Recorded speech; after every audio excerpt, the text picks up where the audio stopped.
Hi fries lord. దేవుని పరిశుద్ధ నామానికి స్తోత్రం కలుగును గాక. ఈరోజు దేవుని వాగ్దానము ఫిలిప్పీలకు రాసిన పత్రిక 2వ అధ్యాయము 21వ వచనము. అందరూ తమ సొంత కార్యములనే చూచుకొనుచున్నారు కానీ యేసుక్రీస్తు కార్యములను చూడరు. ఆమెన్. హల్లెలూయా. సహోదరి సహోదరుడా, మనకుంటున్న బిజీ లైఫ్లో ఎంతసేపు నా ఉద్యోగము, నా వ్యాపారము, నా కుటుంబం అని నీ గురించి ఆలోచిస్తున్నావు తప్ప దేవుని గురించి, ఆయన కార్యముల గురించి, ఆయన సంఘమును గురించి, ఆయన సేవ గురించి, ఆయన పరిచర్య గురించి, నశించిపోతున్న ఆత్మల గురించి ప్రార్థించేవాడుగా నీవు లేవా? అయితే దేవుడు అంటున్నాడు ఏంటంటే, చాలామంది ప్రేయర్స్ కూడా ఎలా ఉంటాయంటే, ప్రభువా నన్ను దీవించు, నా కుటుంబాన్ని దీవించు, నా బంధుమిత్రులను, నా స్నేహితులను దీవించు, ఇంతవరకే ఉంటుంది.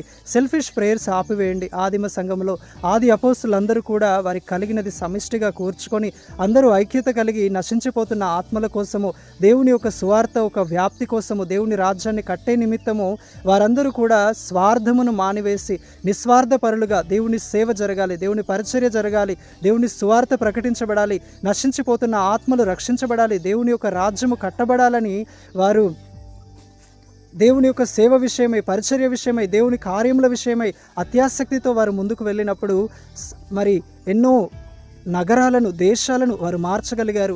ఒక గొప్ప ఉజ్జీవము ఆదిమ సంఘములో వచ్చింది.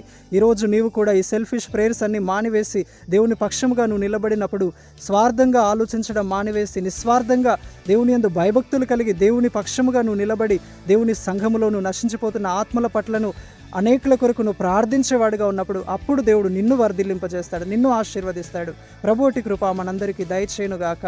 ఆమేన్. Praise the Lord. God bless you all.